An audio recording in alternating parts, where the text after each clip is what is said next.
Opa, fala galera, professor Pedro Assad na área. Esse vídeo aqui, ele vai ser bem diferente dos vídeos normais do canal. A minha terceira filha acabou de nascer, o nome dela é Laura. Eu tenho um filho chamado Pedro, que é o meu mais velho. Eu tenho uma filha chamada Maria e agora eu tenho uma terceira filha chamada Laura. E eu sou casado com uma mulher chamada Isabela. Muitos de vocês conhecem aqui o meu lado profissional. Conhecem o professor Pedro Assad, o empresário Pedro Assad, o mentor Pedro Assad, que passa em medicina todos os anos, tem vários alunos.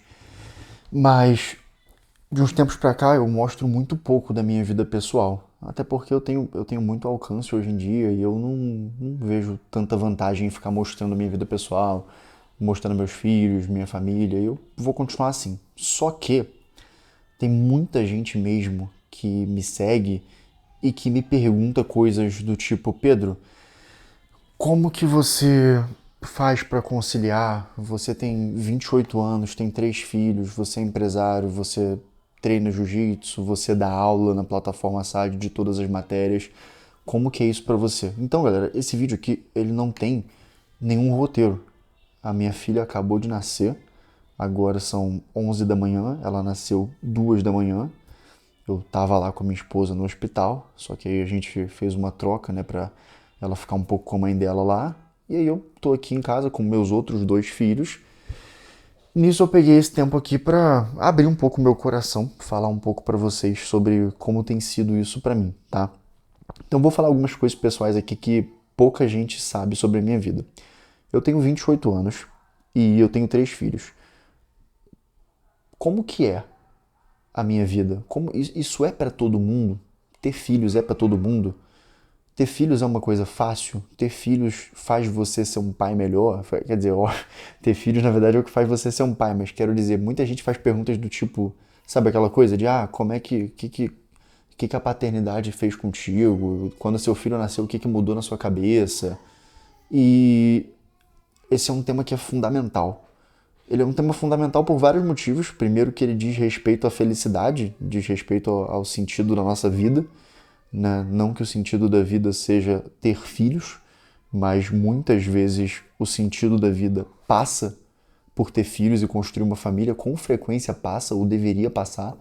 Essa é uma das coisas esse é um dos roteiros de vida, mas é óbvio, né? Se feito com amor, se feito com dedicação, se feito realmente com intenções e caminhos certos. Mas vocês vão até reparar que às vezes nesse vídeo eu vou devagar um pouco porque eu tô com muito sono. Eu dormi essa noite, sei lá, umas 2 horas líquidas de sono, interrompido ainda. Meia hora, depois 40 minutos.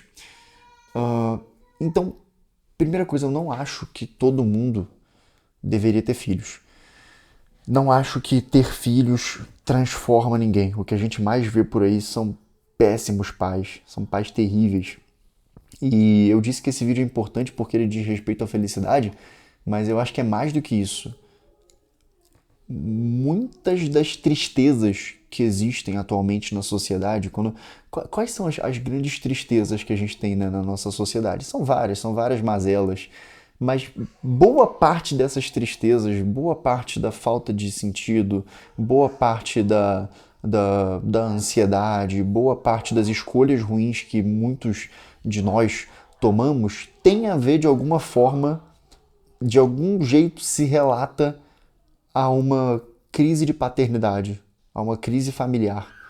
Nós somos uma geração, eu me incluo nisso, né? Todos nós, e gerações passadas também, a última geração também foi assim, cada vez mais vem sendo assim. Somos uma geração que tem uma falta de paternidade. E esse discurso nem é novidade, né? Muita gente fala isso, mas eu não vim aqui trazer nesse vídeo aquela perspectiva romantizada, idealizada de que você tem que encontrar uma camponesa, uma mulher que fique de vestido o dia todo, fazendo bolo em casa, e aí você tem que ser o super macho provedor que ganha muito dinheiro, é milionário, e aí você trabalha, ela fica em casa, cria as crianças e você chega.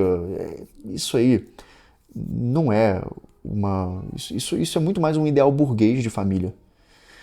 Isso é muito mais um aburguesamento da coisa. Então essa visão de de ter sucesso na vida você ter uma esposa troféu, uma esposa camponesa. Para mim essa visão ela é péssima, é uma visão objetificante, é uma visão estereotipada, é uma visão realmente péssima, uma visão e o pior é que essa visão ela é vendida como se fosse algo tradicional, como se fosse algo superior. Esse modelo de família, inclusive, em que o pai sai para trabalhar e a mulher fica em casa, é um modelo bem recente, né? Isso é um modelo pós-revolução industrial, isso não é um representativo de tradição, né? E também não estou dizendo que seja ruim, inclusive na minha vida é isso que acontece. A minha esposa ela fica em casa, o trabalho dela é cuidar do lar, cuidar dos nossos filhos, mas eu não tô aqui para dizer que essa é a opção certa, que tem que ser assim. Cada um tem sua realidade, mas tem algumas coisas que eu vou pontuar nesse vídeo que sim, essas coisas são fatos, essas coisas eu acredito que devem ser assim. Então, primeira coisa, boa parte dos nossos problemas vem de uma crise de paternidade. Nós não temos na sociedade muitos pais que amam de verdade seus filhos, que são realmente pais presentes no sentido pleno da coisa. Não é um pai que é presente porque ele fica o dia todo de brincadeirinha com o filho dele, não é isso que significa ser um pai presente na minha visão. Eu brinco com meus filhos, mas eu não fico brincando muito com eles o dia todo, né? Eu tenho que trabalhar, eu tenho várias responsabilidades, mas um pai presente é um pai que ama de verdade os filhos, que se entrega de verdade por eles. É um pai que é carinhoso com os próprios filhos. É um pai que tem aquele amor gentil, aquele amor constante pelos próprios filhos e esse mesmo amor também até maior pela mãe deles. E quando as pessoas me perguntam, ter filho girou uma chave na sua cabeça, ter filho fez com que o que mudou em você depois de ter filho? Mudou muita coisa em mim depois que eu tive meu primeiro filho. Principalmente porque o meu primeiro filho, isso aqui é uma coisa até bem pessoal, ele se chama Pedro, ele tava tudo certo com ele, o pré-natal foi perfeito, todo o desenvolvimento dele foi perfeito, mas teve um evento ali na hora do nascimento dele que fez com que a gente quase perdesse ele. Então ele nasceu praticamente sem vida. Foi muito impactante para nós, a gente não esperava isso, né? Eu e minha esposa, nós não esperávamos por isso. E acaba que ele ficou sem oxigênio por um tempo. Foi uma circunstância totalmente aleatória, incontrolável. Não teve nada a ser feito. A equipe era muito boa, foi feito o melhor que podia ser feito. E hoje em dia ele é uma criança feliz, ele é uma criança maravilhosa, muito alegre, mas ele tem um atraso motor por conta disso. Então ele tem que fazer várias terapias, ele tem algumas limitações nos movimentos dele. Então já começa que mesmo fazendo tudo certo, mesmo tendo os melhores profissionais ao meu lado, tem coisas que escapam do nosso controle na vida. E o meu primeiro filho, por exemplo, ele é uma criança que tem necessidades especiais. E isso já é uma possibilidade para qualquer pessoa que decida ter filhos. Se você pensa em ter filhos como se fosse um acessório da sua vida, um acessório da sua personalidade, como se o filho viesse para completar você, como se o filho viesse para trazer uma felicidade para sua vida, como se ele fosse ser um objeto que te torna mais legal para os outros. Eu sou pai, olha só. Não é assim que funciona. Não é assim que funciona, porque o filho surge na nossa vida unicamente como uma circunstância para amar, uma circunstância para se entregar, uma circunstância que, se você tiver com o coração no lugar certo, pode ser o teu caminho de santificação, pode ser o teu caminho de melhorar muito enquanto pessoa, de ter um coração realmente mais apontado para Deus, um coração menos apontado para si, mais apontado para fora, né? O filho ele acaba sendo circunstância para isso. Não quer dizer que você vá fazer isso. Tem muita gente a maioria das pessoas, infelizmente, não faz isso. Mas uma das primeiras coisas que eu quero pontuar nesse vídeo é como que você não pode, na minha visão, ter filhos esperando que os filhos sejam simplesmente um sinônimo de alegria na sua vida. Porque isso não faz sentido. Todo dia eu tenho alegrias com meus filhos. Tenho. Todo dia eu sorrio olhando para eles. Cada coisa que meus filhos fazem para mim é motivo de felicidade. A minha vida é muito feliz. Todo dia eu olho para eles e eu me sinto muito bem. Mas na prática é extremamente desafiante. É extremamente desafiante. Agora, quando eu olho para isso, quando eu olho para o desafio que é a minha vida atualmente, que todo santo dia, independente do que aconteça, eu vou acordar entre 5h40 da manhã e 6h20 no máximo. Porque meus filhos acordam nessa hora. Aí a criança acorda, começa a te chamar no quarto. Não tem como você mais dormir até a hora que você quer dormir. E muitas vezes eu trabalho até 00:30, 1h da manhã, às vezes 2h da manhã. E não muda nada nisso. Eu vou acordar no mesmo horário, todo dia. Ele vai estar lá me esperando. Eu vou pegar ele, vou fazer o café da manhã dele. Minha esposa, eu tento deixá-la dormir um pouco mais. Mulheres precisam de mais sono do que os homens, especialmente porque ela estava grávida do terceiro filho agora, então eu estava assumindo os outros dois. E aí, todo dia já começa assim, já começa com esse desafio. Já começa que você precisa escolher isso. E eu mesmo me vejo várias vezes olhando para essa realidade com relutância. Então, às vezes, meu filho acorda e eu tô destruído de sono. Eu falo, meu Deus, que droga, não queria ter que levantar agora. Aí eu levanto e tal, mas quando você olha com um pouco mais de atenção, se você olhar com o coração um pouco mais aberto para a cena do seu filhinho te chamando ali, de 3 anos e meio, 4 anos, minha outra filha tem 1 ano e meio, agora minha terceira filha tem 1 dia nesse momento, né? Quando você olha para isso com um pouco mais de amor, você fala, cara, é para isso que serve a minha vida. Aparece, às vezes, assim, lateralmente, a outra possibilidade que eu tinha, que era o quê? Estar desfrutando da vida. Eu poderia estar viajando com a minha esposa pelo mundo, se nós não tivéssemos filhos. Eu poderia estar vivendo do jeito que eu quero. Eu poderia estar acordando a hora que eu quero. Eu poderia... Imagina só, já imaginou você? Que eu estou aqui com o meu sócio, né, o CEO da empresa, Gabriel, que também tem 2 filhos da mesma idade que os meus, inclusive. Já imaginou? A gente poderia estar com qualquer carro. O nosso carro não, nossos carros eles são feitos para levar crianças, né? Cheio de cadeirinha, cheio de tralha dentro. A gente poderia estar com qualquer carro, poderia estar em qualquer lugar do mundo. E sempre que eu penso nisso, que eu paro com a minha esposa e a gente às vezes está destruído, os dois estão muito cansados. Tu deve ter a mesma experiência. E aí eu olho para ela, a gente brinca pensando nessas coisas, a gente sempre fala assim, mas que merda, né? É impressionante como, quando eu projeto isso, tá, se eu tivesse agora na Itália, se eu tivesse na França, se eu tivesse em qualquer lugar do mundo, dirigindo uma Ferrari, dirigindo um Porsche, comendo nos melhores rodízios de comida japonesa, de comida italiana do mundo, eu falo, cara, isso realmente não é nada perto do que é a rotina com as crianças. Que fique claro, muitas vezes, primeiro que ter filhos não está ao nosso alcance, né? Ter filhos não está ao nosso alcance, não está totalmente sob nosso controle. Tem casais que não vão ter filhos. Então, não dá para você controlar se você vai ter filho ou não. Às vezes você não vai ter filhos. Então, não estou dizendo aqui que ter filhos por si só é uma opção de vida superior. Porque pode ser que você não tenha. Casais, inclusive, né, casados, que não podem ter filhos, eles são chamados da mesma forma a exercer a paternidade, a maternidade de outras formas, a cuidar das pessoas de outras formas, a ter filhos que seja de modo espiritual, cuidando da formação, cuidando das almas mesmo, daquelas almas que estão ao alcance deles. Mas isso é assunto para outro vídeo. Eu vou tentar focar um pouco mais aqui na minha realidade. Então a primeira coisa é que...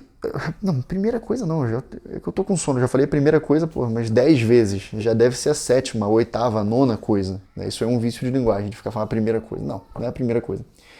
Uma coisa que tem que ser pontuada aqui é que eu conheci a minha esposa, né? Foi lá em 2020, a gente começou a namorar, e é uma pergunta também muito comum. Pedro, como que você faz para saber quem que é a mulher da sua vida, como que você decidiu que ia ser ela? Já te fizeram essa pergunta várias vezes também, né? Porque a tua história foi parecida com a minha, você conheceu a mulher e aí você, depois de um tempo, 1 ano e pouco, você estava lá casado com ela. Eu também, eu conheci a minha esposa, comecei a namorar com ela e depois de 1 ano e 10 meses que eu a conheci, eu estava me casando com ela.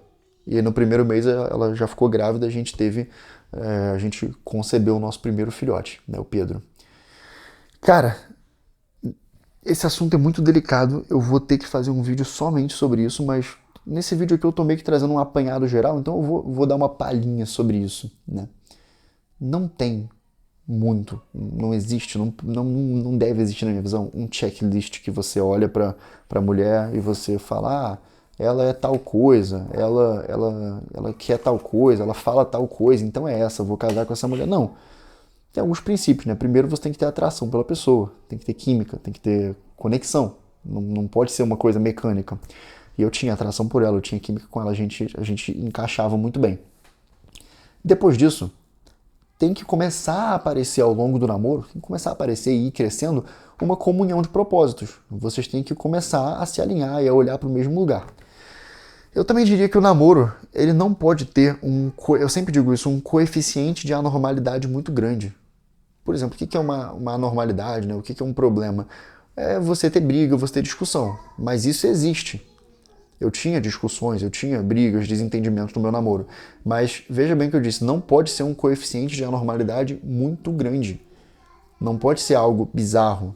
Não pode ter eventos bizarros no namoro, brigas absurdas, discussões intensas o tempo todo. Isso indica com certeza uma imaturidade, uma inaptidão para aquele casal estar junto. Como eu disse, isso aqui dá um vídeo de 2 horas fácil, só esse tema, tá bom? E aí, inclusive na época, né, minha esposa fazia faculdade de medicina veterinária, eu fazia faculdade de medicina, a gente namorava, e eu nunca falei pra ela, ah, você vai largar a faculdade, né, pra gente se casar e pra gente ter filhos. Não. A gente nem sabia se a gente ia ter filhos, a gente só sabia que a gente ia viver o matrimônio normalmente. A gente é católico, a gente se converteu ao catolicismo durante o nosso namoro.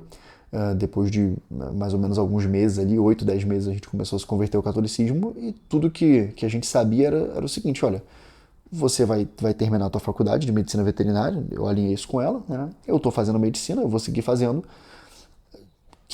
Qual é a prioridade na nossa vida? E ela disse, a gente combinou, se possível, se a gente tiver filhos, para mim é mais importante poder me dedicar a eles do que me dedicar à minha carreira, se for possível, se a nossa circunstância permitir. E eu falei, perfeito, concordo.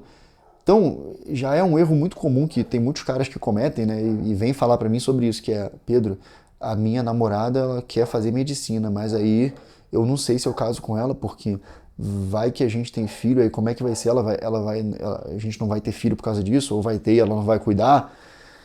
Não se pode fazer isso. Você não pode virar pra sua mulher e falar assim, ó, a gente tá namorando, mas assim que a gente casar, você larga a faculdade, né, pra ficar com as crianças. Isso é complicado.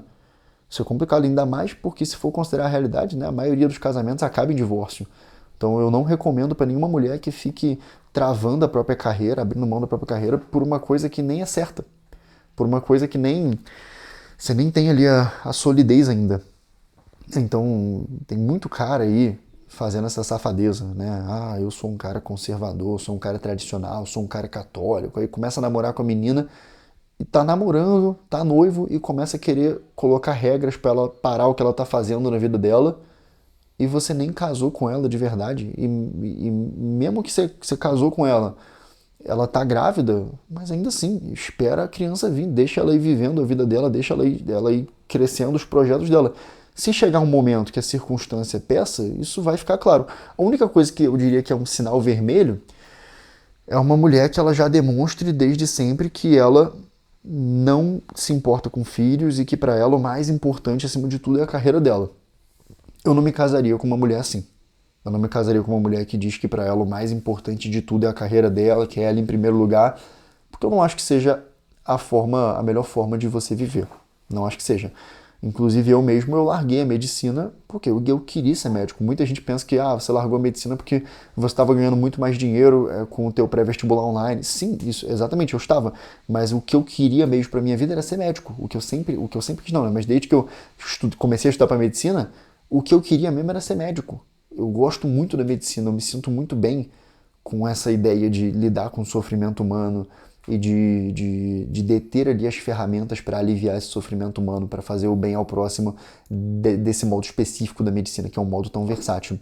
Mas eu abri mão disso. Chegou uma hora que eu falei, cara, não tem como. Eu estava no quarto período, indo para o quinto período da faculdade de medicina, eu falei, não tem como eu continuar na medicina, eu preciso me dedicar somente à empresa, porque é a minha empresa que me possibilita sustentar meu filho, que já estava nascido quando eu larguei a medicina.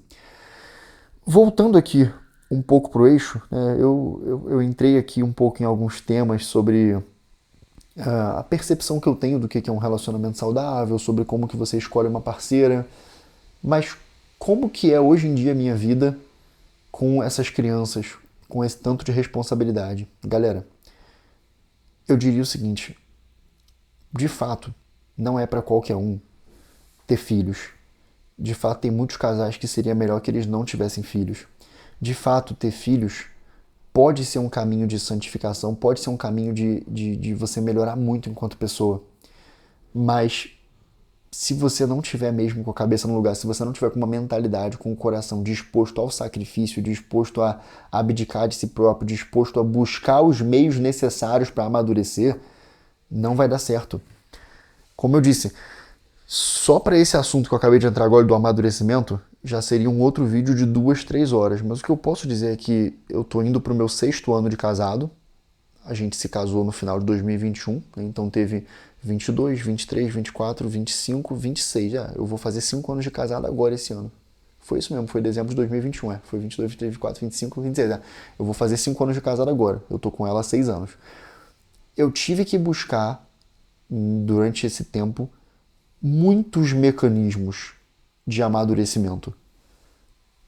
O que eu posso dizer que foi uma constante é isso, é que em inúmeras situações, no meu casamento e no meu papel de pai, eu me confrontei, eu percebi que eu estava errando em muita coisa, que eu não estava sendo o melhor pai possível, que eu não estava sendo o melhor marido possível.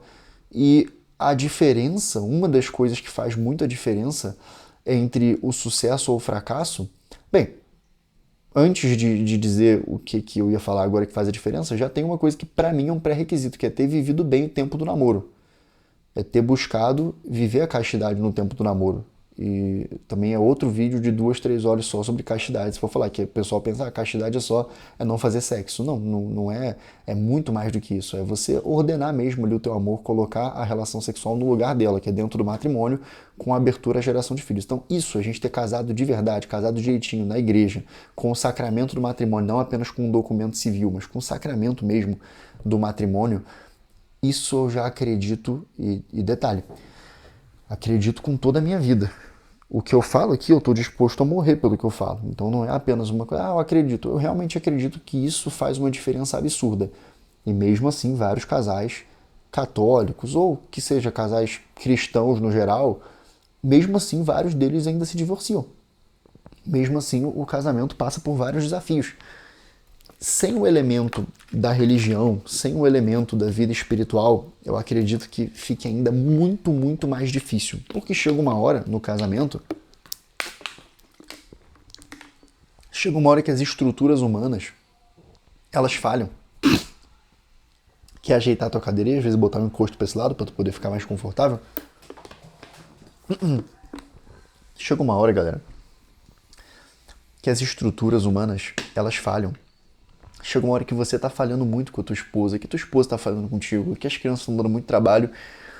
Se você não tem uma visão sobrenatural da coisa, de que o casamento é feito para durar para sempre, de que tu tem uma responsabilidade de ser pai daquelas crianças e de amar aquela mulher, se você não tem essa visão sobrenatural do casamento, do matrimônio, o teu casamento vai ter uma chance muito maior de fracassar e de acabar no divórcio.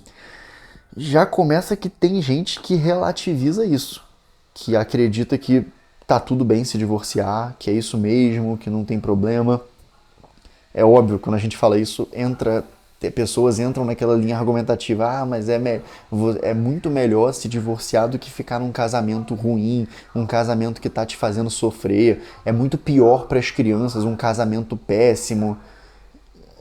Eu concordo. Se você for olhar dessa forma, pô, teu marido tá te batendo, tem violência, tem vício em álcool, tem uma situação bizarra, tem mesmo que ter um afastamento ali, tem que ter uma intervenção na situação. Claro, isso aí, sem dúvidas, Mas o que muitas pessoas chamam disso de um casamento que não tá bom, não sei o que, é isso. O casamento tá com problemas mesmo por falta de maturidade de ambos, por falta de um projeto de vida sólido de ambos, por falta de uma percepção, de uma cosmovisão de que, cara, o casamento é para sempre, isso aqui não é uma brincadeira. Essas crianças, elas precisam ser criadas por um pai e por uma mãe que realmente se amem. Então, você falar um casamento que não tem amor, um casamento é melhor que ele se divorcie mesmo. Tá, eu entendo, mas aqui eu tô trabalhando com outra possibilidade. Tô trabalhando com a possibilidade de vocês se amarem de verdade, de vocês escolherem se amar. Ah, não, mas o meu marido era um bosta completo, era um preguiçoso, me tratava mal. A minha esposa, você não sabe como é que era uma vagabunda, minha esposa era não sei o que. Tá, mas então peraí. Você escolheu errado. Foi você que fez essa escolha terrível pra sua vida. Então a vida ela é bem séria. Se você faz a escolha errada, se você. É justamente aí que a gente, inclusive, conecta com a questão da castidade que eu acabei de falar. Aí muitas pessoas estão casadas, estão juntas, estão morando na mesma casa porque transavam livremente no namoro e acabaram engravidando. E aí engravida, se junta, daqui a pouco o casamento colapsa, daqui a pouco a união colapsa. E aí a pessoa fala, não, mas não tinha mais amor, um casamento muito ruim, muito difícil, você não sabe como é que era. É exatamente isso. Então, pô, daí que vem ainda mais a seriedade do que é um ato sexual, já que um ato sexual ele sempre é passível de gerar vida. Mesmo que você use métodos contraceptivos, todos os métodos contraceptivos, eles têm alguma probabilidade de falha, isso se usados perfeitamente. Imagina usando, às vezes, de modo imperfeito, né? Usando perfeitamente já tem chance de falha. Então daí tu já vê como que esse pensamento de que você pode namorar com qualquer pessoa, pode transar com qualquer pessoa, usa ali um método contraceptivo, como que esse pensamento já está na raiz de várias uniões que vão dar errado, de várias pessoas que vão casar sem ter maturidade para isso, vão casar porque engravidaram, ou vão casar com princípios errados, e aí o que isso vai gerar? Vai gerar divórcios. E gerando divórcios, você vai ter crianças que não têm o pai e a mãe. E bem, na minha visão, é muitíssimo claro, muitíssimo cristalinamente objetivo que o pai e a mãe eles são muito importantes para a criação de uma criança saudável. Um pai e uma mãe bons, um pai e uma mãe que realmente se amem, um pai e uma mãe que realmente tratem um ao outro com amor, com respeito. Um pai e uma mãe que realmente se doem àquelas crianças. Tudo vai dar errado se você entrar no casamento, se você entrar nessa via com objetivos egoístas. Se você entrar no casamento achando que o casamento é para te fazer feliz, é para te fazer bem, e que as crianças estão ali para te fazer feliz, para te fazer bem, para completar a sua vida, a coisa vai dar errado. A coisa vai dar errado e ponto. O casamento é pro outro, o casamento é para as crianças. O casamento é para isso, o casamento é para você educar bem as crianças, fazer as crianças serem felizes, fazer as crianças crescerem bem. E isso vai muito além de você simplesmente sustentar. Isso é outra questão. Tem muita gente que se preocupa muito com a parte de sustentar. Ah, mas como é que você faz para sustentar? Galera, hoje em dia eu tenho estabilidade financeira. Hoje em dia eu não passo por nenhum tipo de perrengue financeiro. Mas quando eu me casei, eu não tinha uma boa situação financeira. Quando eu pedi a minha esposa em casamento, né, depois de quase um ano de namoro, eu pedi em casamento e aí depois de uns 9, 10 meses a gente casou, totalizando 1 ano e 10 meses desde que eu conheci ela até a gente se casar. Mas quando eu pedi ela em casamento, a minha receita mensal ela era entre 1.500 a 2.000 reais. E eu pedi ela em casamento, já sabendo que até o casamento, ou seja, nos próximos 10 meses, eu precisava aumentar a minha receita mensal. Eu fiz uma conta para mais ou menos 4.500, 5.000 reais. Idealmente 5.500, 6.000 para conseguir viver confortavelmente com ela. Eu fiz isso, eu entrei num projeto agressivo de trabalho, num projeto estruturado mesmo, com muito foco, e consegui aumentar o meu dinheiro para isso, mas mesmo assim eu cheguei ali no casamento ganhando próximo disso, ganhando próximo de 5.000. E aí você pode falar, mas 5.000 é bom. É bacana, ainda mais na época, né? Valia mais do que vale hoje em dia. Mas, logo no meu primeiro filho, eu já precisei de muito mais dinheiro do que isso. Para pagar a UTI, que como eu disse, ele nasceu, né? A gente quase perdeu ele. Para pagar vários custos de terapia. Eu precisei de muito mais dinheiro do que isso. E eu não tinha naquela hora, eu precisei dar um jeito de fazer aquele dinheiro e tal. Mas o meu ponto é o seguinte, acaba que sustentar é o de menos. Sustentar é o de menos. Sustentar é difícil, de fato. Comprar fralda, pagar plano de saúde, isso é difícil. E é muito mais difícil ainda para outras pessoas. Eu tenho a vantagem de que eu sou um cara inteligente. Eu sou um cara inteligente, eu sei, aprendi a trabalhar bem, aprendi a conseguir multiplicar o meu dinheiro, etc. Mas eu tive uma boa educação, etc. Mas sustentar, por mais que seja difícil para muita gente, não é tão difícil quanto amar de verdade a mulher que tu casou e amar de verdade aquelas crianças. Essa é a parte mais difícil. Sustentar, seja casado ou porque você separou e agora você tem que pagar pensão, que seja 20, 30% do seu salário, 40%. Cara, essa é a parte fácil. Essa é a parte que a maioria das pessoas consegue. Você vê que a maioria das pessoas que tem filho consegue sustentar. Pode ver, claro que é. A maioria das pessoas que tem filho consegue sustentar. Eu não estou dizendo que consegue mandar para Disney, que consegue pagar a escola particular, que consegue pagar plano de saúde, mas consegue sustentar. Consegue sustentar. E aí a gente entra naquela que é bem comum que as pessoas falem: ah, não, eu não vou ter filho agora porque para ter um filho, para não poder dar para ele tudo de melhor, para não poder dar para ele, cara, primeira coisa, se você pensa assim, eu não estou dizendo para você mudar teu pensamento. Eu não faço essas coisas. Eu hoje em dia, com quase 29 anos, eu tenho uma maturidade de não ficar mandando ninguém ter filho. Então, pelo amor de Deus, eu não estou mandando você ter filho, não. Eu quero só falar desse pensamento, porque se você pensa assim, realmente, eu concordo, não tenha. Mas vamos entrar nesse pensamento, né? Ah, não, eu não vou ter filho para ele. Eu já vi várias vezes essas aberrações de, eu não vou ter filho para ele passar à vontade, para ele não poder ter tudo que ele quer, para ele poder. Cara, aí, mano, dá vontade de chorar mesmo de emoção, mano, porque tu mediu um valor de um filho, mano. Tu mediu o valor do teu filho por se ele vai poder ter as roupas de marca, se ele vai poder estudar na escola particular top, bilíngue, com inglês e com francês.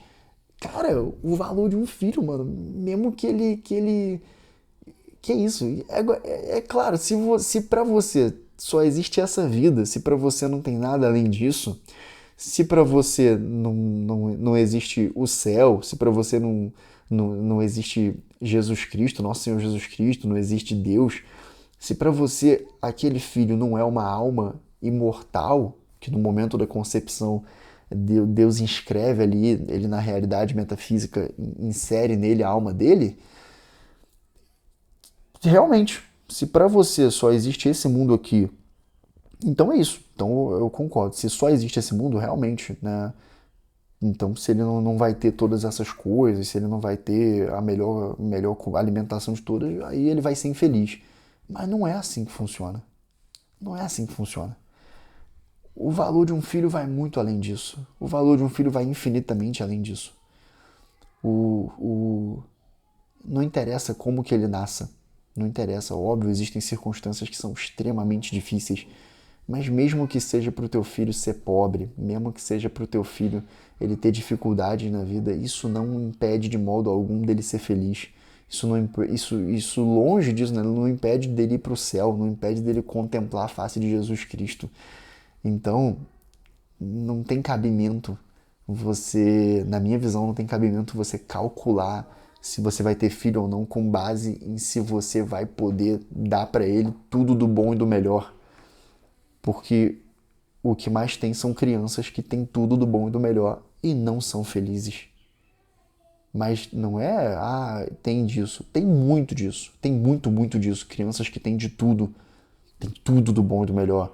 Tem viagem para qualquer lugar, para Disney, tem festa de um mês, 2 meses, 3 meses, tem festa de 1 ano, 2 anos, 3 anos, 4 anos, 5 anos. É tudo maravilhoso, é toda plenitude material que alguém pode sonhar. E essas crianças não são felizes. E esses pais também não são felizes, não são bons pais.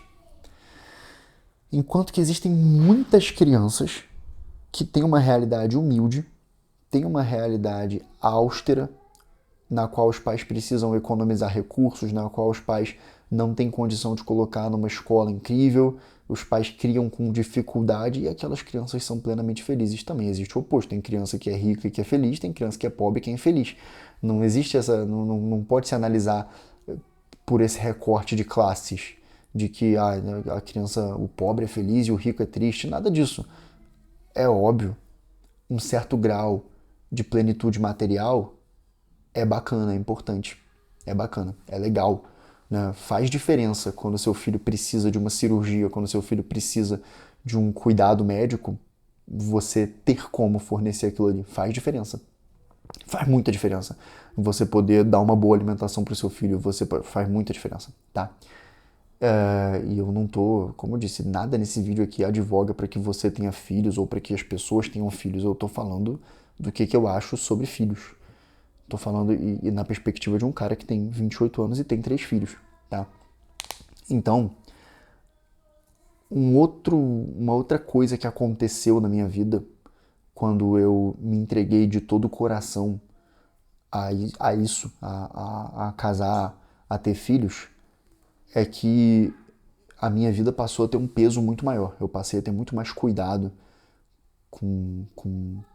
Passei a dirigir mais devagar, passei a ter mais responsabilidade, passei a realmente buscar ganhar mais dinheiro, mas nesse caminho de buscar ganhar mais dinheiro, e eu consegui ganhar mais dinheiro, eu esbarrei em outros erros.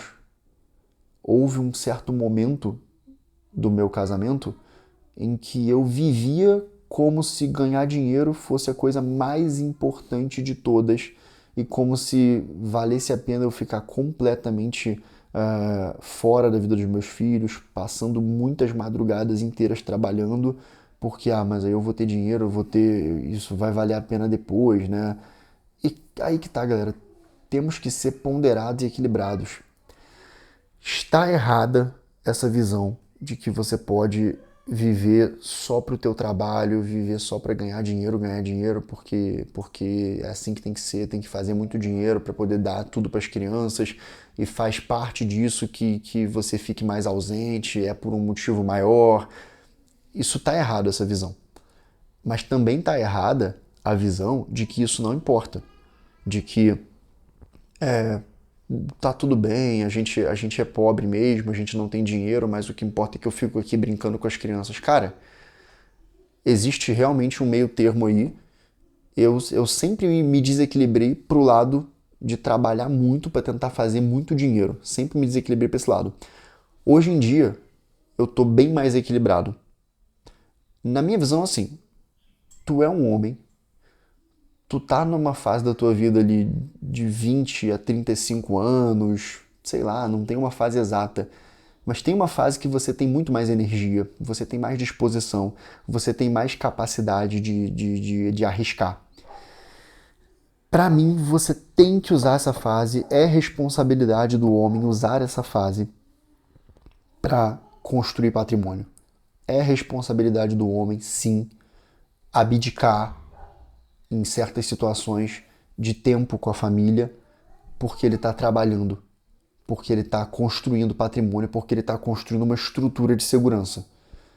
Então eu passei um bom tempo, passei os primeiros anos, na verdade mesmo, galera, minha vida só ficou mais tranquila. Eu comecei a conviver bem mais com meus filhos, passar a manhã com eles, levar meu filho para todas as terapias dele. Eu só passei a fazer isso há pouco menos de um ano. Antes eu focava 100% no trabalho e isso dava certo. Eu tinha esse acordo com a minha esposa, vou focar 100% no trabalho, você foca aqui 100% na criação deles, e eu vou ter que sair cedo, vou ter que chegar tarde, isso é temporário. E foi temporário mesmo, mas eu poderia ter feito de maneira mais equilibrada. Em muitas situações, eu poderia ter ganhado mais dinheiro, eu poderia ter sido mais produtivo se eu tivesse parado de trabalhar um pouco mais cedo, vindo dar um beijo nas crianças e dormido mais cedo. Mas naquela ansiedade de construir patrimônio, naquela ansiedade de garantir a segurança da família, eu acabei me desequilibrando muito mais pro lado do trabalho obsessivo, que não é bom. Não é o que você deveria fazer na minha visão, se desequilibrar pro lado do trabalho doentio obsessivo. Mas é óbvio, cada realidade é uma. Não tem como você tomar isso aqui como uma diretriz absoluta. Não tem. Às vezes você está numa situação que você fala, não, eu vou ficar num trabalho obsessivo aqui porque realmente nesse caso vale a pena. Tudo bem, eu não sei qual é a tua situação. Mas eu acredito que você tem sim que se sacrificar o máximo possível para construir patrimônio. Mas nesse caminho tentando realmente se manter próximo dos teus filhos, se manter próximo da tua esposa. Não é toda esposa que vai ter estrutura para aguentar essa ausência prolongada. E nem é bom que tenha, nem é bom que seja assim, não precisa ser desse jeito, é normal. Uma boa mulher, ela vai sentir sua falta, ela vai querer você próximo dela. Então, a minha esposa sempre comemorou os meus avanços financeiros, né? Você também sempre me disse isso. Sua esposa comemorava, mas tu vê que não é aquela comemoração absurda. O que ela quer mais é a gente, né? O que ela quer é o marido. Não é aquela coisa, isso é até um sinal de que você casou com uma boa esposa. Uma esposa ruim, ela não tá nem aí se o marido tá muito ausente, se o marido tá trabalhando muito, porque ela tá só gastando dinheiro, tá tranquila. Ela tá com um cartão cada vez maior para ela gastar. Uma esposa boa, ela sente muita saudade do marido, mas ela entende que ele tem um motivo para estar fazendo aquilo ali. Nesse caminho, muitas vezes, o que segura é você ter conversa. É um outro ponto extremamente valioso que eu ainda não abordei nesse vídeo. Que, cara, uma das coisas que fez o meu casamento ele continuar, mesmo que a gente tenha passado já por dificuldades, por crises, é realmente a capacidade de conversar, de ter diálogo. Todo mundo fala isso, mas é muito difícil ter diálogo. Muito difícil. Vocês são pessoas diferentes, então é difícil ter diálogo se você não tem, em algum momento do teu dia, um influxo de sabedoria na tua cabeça. Por exemplo, uma coisa que me ajudou muito foi ler bons livros. Em momentos específicos, se eu sentia que eu estava com uma dificuldade no meu casamento, eu procurava um livro adequado sobre aquilo ali. Tem que ter cuidado, tem muito livro bosta por aí. Então não é esses livros aí mainstream de casamento à prova de fogo, nada disso. Geralmente eu pegava livros justamente da tradição. Tradição católica, tradição filosófica sobre matrimônio, sobre amor, sobre sacrifício, sobre diálogo. Você às vezes passar por alguma formação. Então eu comprei alguns cursos. Uma pessoa que já me ajudou muito, né? O doutor Ítalo Marcilli, a Samia Marcilli, eles já me ajudaram bastante nesses aspectos. Então, em muitos momentos, você não está enxergando a coisa bem. E você está lendo um livro, você está fazendo um curso e você escuta o que você precisava escutar. Teve um período que eu gostava muito de ter razão nas discussões, gostava muito de impor uma certa racionalidade. E aí, quando eu escutava uma palavra, às vezes num livro, escutava uma palavra num curso ali que eu estava fazendo, eu percebia que, tinha algo muito acima daquela discussão de ter razão ou não ter razão. Tinha algo ali que cara, essa é minha esposa, eu tenho que amar essa mulher com qualquer defeito que ela tenha, com qualquer coisa que tenha nela, com qualquer problema que a gente tenha, eu tenho que amar essa mulher, eu tenho que me dedicar a essa mulher. Esse tipo de coisa muda a sua vida. E eu tenho esse jeito de ser. Quando eu tô com alguma dificuldade na minha vida, quando eu tô passando por algum desafio, eu geralmente busco algum tipo de conhecimento. E as pessoas também não fazem isso. As pessoas não têm conversas de verdade com o próprio cônjuge. E além dessas conversas, é isso, tem que ter a conversa, e eu acho que só vocês dois não têm capacidade para se entender. Muitas vezes a conversa com influxos positivos de alguma sabedoria, de algum livro, de algum curso bom, traz para vocês uma coisa que vocês não estavam enxergando. E aí você vai criando harmonia no seu casamento. Vai criando conformidade. Muitas vezes eu não estava bem no meu casamento porque eu estava com um problema muito sério de sono e alimentação. Eu não estava dormindo e eu não estava comendo. Então eu ficava mais estressado, ficava com mais um temperamento pior. Aí eu fui lá, percebi isso, corrigi isso. Vou dormir mais agora, vou me alimentar melhor, vou praticar o meu esporte aqui, musculação, jiu-jitsu, com pouco tempo que eu tenho, 20 minutinhos de musculação. E aí você vai se equilibrando naquele aspecto. Tem muita coisa no casamento que você não consegue resolver na hora, que você precisa pedir perdão, precisa acalmar a situação, precisa chegar depois com calma, num bom momento. Cara, você tem que ter um processo no seu casamento que você vai aprendendo com seus erros. Não pode ficar repetindo os mesmos. Você tem que ter um processo em que você vai ficando mais tranquilo, mais manso, vai ficando mais dócil. Não a sua esposa, não é isso. Você vai ficando mais dócil à realidade superior a você, de que, cara, eu casei com essa mulher, minha missão é fazê-la ser feliz. Se ela tiver qualquer tipo de problema, qualquer tipo de incoerência, eu tô aqui para resolver com tranquilidade no longo prazo. Uma coisa que mudou muito a minha vida, tu vê que eu tô abordando 300 temas aqui, eu tô só pensando e falando, né? Mas sério, uma coisa que eu escutei que, mano, é bobeira assim, mas quando eu escutei assim, você tem que ser o maior advogado da sua mulher. Porque muitas vezes numa briga, numa discussão, você vê algum erro que ela cometeu contigo, pô, toda mulher erra, todo homem erra. Você vê algum erro que ela cometeu contigo e você fica em cima daquilo ali, você fala, eu tenho razão aqui nessa parada.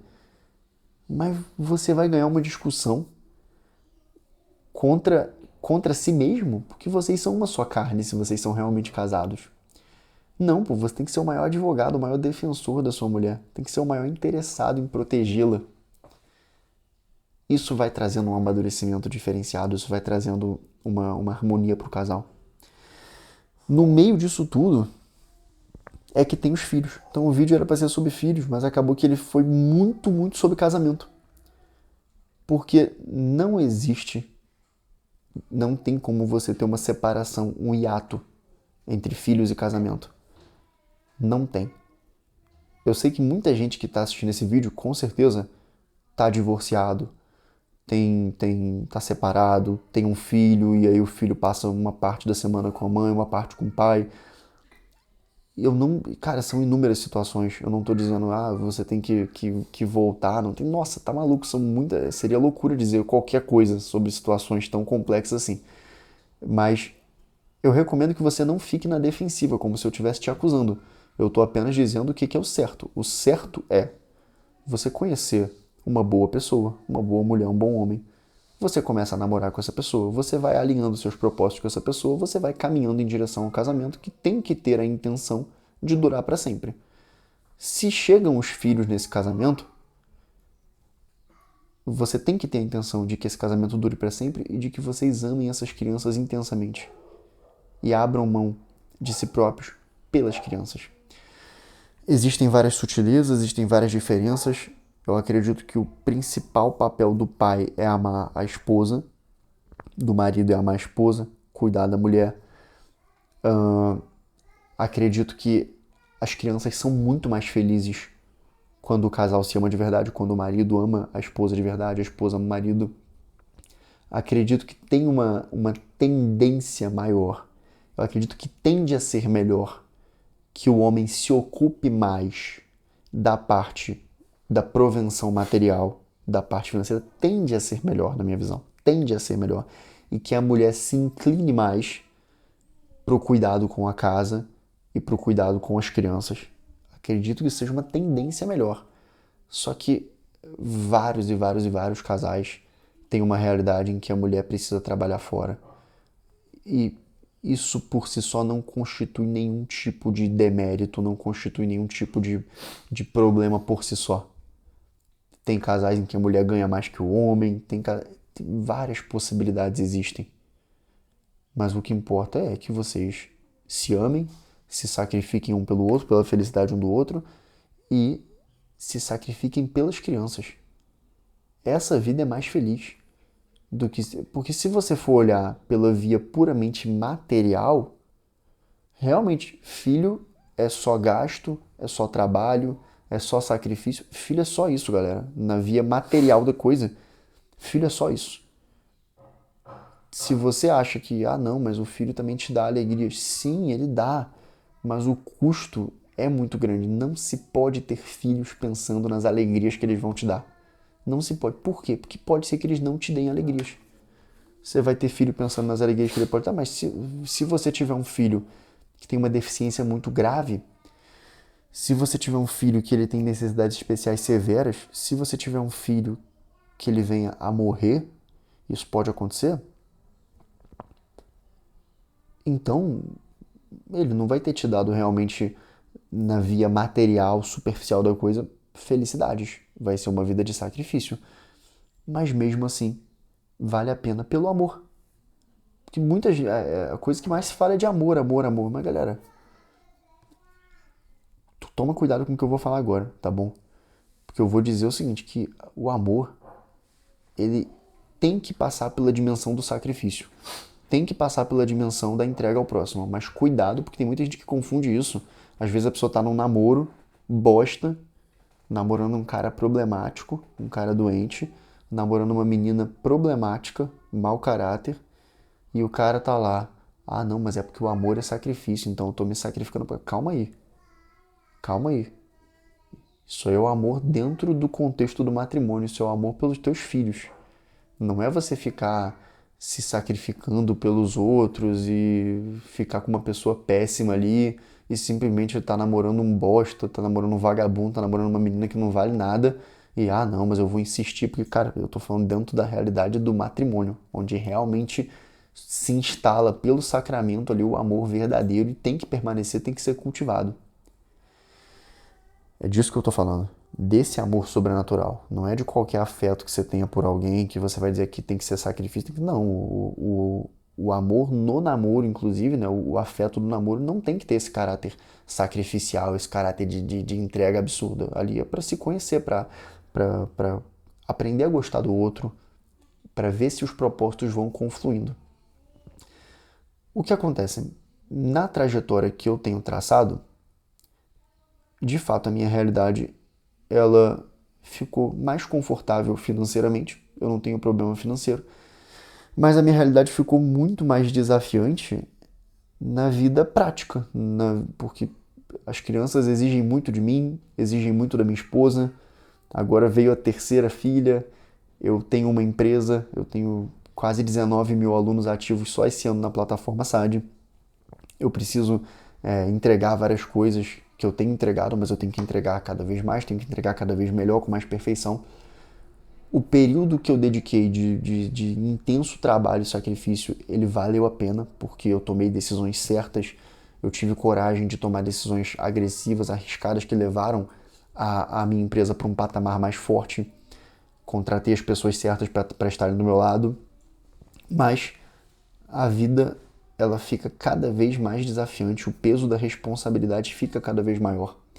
Porque depois que você resolve o problema financeiro, não é que eu esteja rico, não, mas eu tenho tranquilidade financeira, eu não preciso ficar na loucura e tal. Pá, não, eu consigo pagar minhas contas confortavelmente. Mas depois que você resolve isso, e eu tô abrindo o jogo aqui, tô falando de coisas bem pessoais, mas o que você começa a perceber? Eu resolvi isso, aí eu começo a olhar agora para os meus filhos, eu começo a falar, cara, eu tenho que dar mais atenção para eles, eu tenho que ser mais presente, eu tenho que ler mais com eles, eu preciso, é, eu preciso cuidar de mim para eu durar ao máximo para essas crianças, eu preciso ter uma vida espiritual melhor para eu desenvolver mais as minhas virtudes, eu preciso ser um exemplo, eu preciso criar bem o meu menino, o meu filhote. Ele tem quase 4 anos, os desafios vão aumentar cada vez mais. A complexidade vai aumentando da criação. Eu preciso fazer bem o meu papel. Eu tenho 2 filhas meninas, eu preciso manter meu casamento forte, eu preciso ser realmente um pai, um marido excelente. E aí tu vê que isso é bem mais difícil do que você simplesmente conseguir dinheiro para pagar suas contas. Então, casamento é um caminho trabalhoso, é um caminho de muito sacrifício. Ter filhos é um caminho trabalhoso, é um caminho de muito sacrifício. Para mim, esse é o caminho, né? O caminho de construir uma família, de amar essa família é o caminho mais digno, um dos caminhos mais dignos, né? Existem outros, mas esse caminho é muito digno. É um caminho maravilhoso, se feito com amor e dedicação. Embora não seja fácil, é maravilhoso, é recompensador. E eu nunca sei o que está me esperando. Não tem como eu saber. Eu posso ter uma doença, eu posso ter um problema, eu posso. Né? E nada disso vai diminuir o que é a minha vida. Então, se eu tiver um problema, se eu sofrer um acidente, isso é a vontade de Deus. Meus filhos continuam tendo o pai deles ali, do jeito que eu tiver. E se aconteceu, graças a Deus que aconteceu. Embora a gente deseje que não aconteça, a gente queira evitar, claro, temos que evitar, temos que cuidar da nossa vida, da nossa saúde, temos que cuidar dos nossos filhos, mas o importante acima de tudo não é que venha com saúde, Tem muita gente, a coisa que mais se fala é que o importante é ter saúde, mas não, o mais importante não é ter saúde. Como assim, galera? Como que o mais importante é ter saúde? O mais importante é que a criança seja santa, que a criança seja feliz. O mais importante é que aquela criança cresça nas virtudes, cresça se santificando. O mais importante. Um dia todos nós vamos perder a saúde, um dia todos nós vamos morrer. Todos nós estamos sujeitos a perder a saúde. Ó. Você olha pra mim, eu pareço um cara saudável, né? Eu tô numa boa forma física, tô treinando bastante, mas isso aqui, ó, isso muda de um minuto para outro. Então não dá pra dizer que isso é o mais importante, tá? O mais importante é que a gente cresça no amor ao próximo, cresça no amor à nossa família. Galera, esse vídeo, ele deve ter ficado grande, né? Deve estar o quê? Com mais de 1 hora? 55 minutos, muito bom. Mas ele é 1% do que eu tenho para falar sobre esse tópico. Podem se sentir à vontade para comentar aqui. Porra, por favor, né? Comentários respeitosos, tá? Senão eu vou bloquear quem fizer qualquer comentário incômodo sobre isso, tá? Você não é obrigado a adotar nenhuma visão minha de vida, nenhuma. Não faço questão alguma que você adote quaisquer dessas visões que eu apresentei aqui.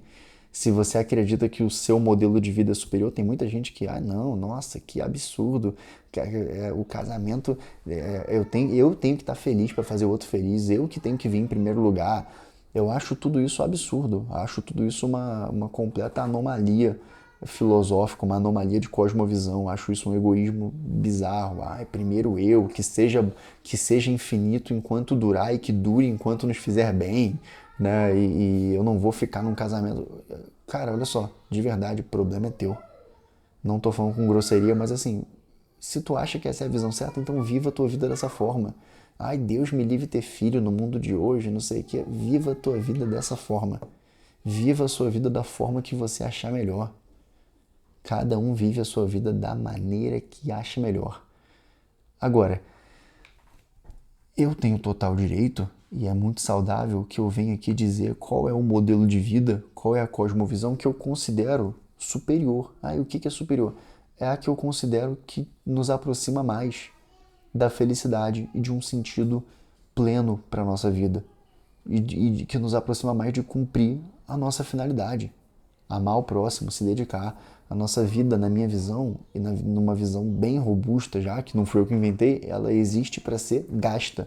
A nossa vida, ela existe para como se fosse uma vela, a gente se queimar para aquecer o ambiente, para aquecer o próximo, para iluminar o próximo.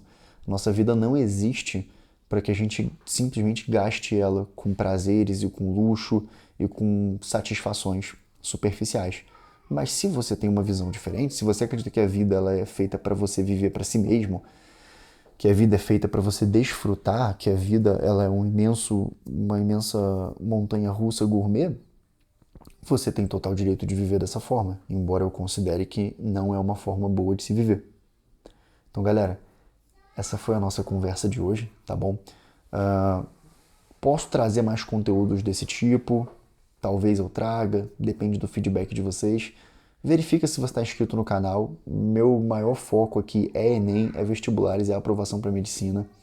Para quem não conhece ou para quem conhece, cabe citar que eu sou dono da plataforma SAD, galera, com toda a sinceridade que eu venho falando nesse vídeo, com a mesma sinceridade eu digo agora, na minha visão e na visão de milhares e milhares de pessoas, de alunos, a plataforma SAD é o melhor pré-vestibular que existe no Brasil inteiro. Eu dou aula de todos os assuntos com a melhor didática que existe. Você tem o curso completo de tudo, matemática, química, física, biologia, redação, história, geografia, tudo. Tem banco de questões, tem todos os recursos. A plataforma é altissimamente tecnológica, é a plataforma mais tecnológica, mais bonita, mais sofisticada que existe no mercado. Nossos números de aprovações são absurdos, nossos números de notas, 900 mais em matemática, 900 mais em redação, são absurdos.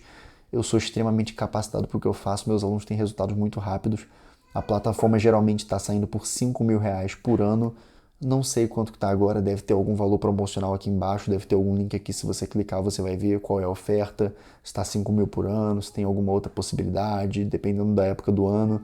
Mas se você quer aprender de verdade, ficar inteligente, aprender a estudar, ter as aulas comigo, ter eu resolvendo as questões junto com você, ter mentoria, ter direcionamento, estar dentro de um ambiente muito forte com tudo que você precisa, faça a sua matrícula na plataforma SAD. Sem sombra de dúvidas, eu digo que você faça a matrícula, que vai ser o melhor investimento que você faz na sua vida, tá bom? E você se conecta, além de com todos os aprendizados, aprender matemática, aprender física, você se conecta sempre com um pouco dessa minha visão, desse meu jeito de ver a vida que acaba sendo transparecido em muitas aulas, tá bom? Galera, fiquem todos com Deus, obrigado, verifique se está inscrito no canal, curte o vídeo, comenta o que você achou e falou, tchau, tchau.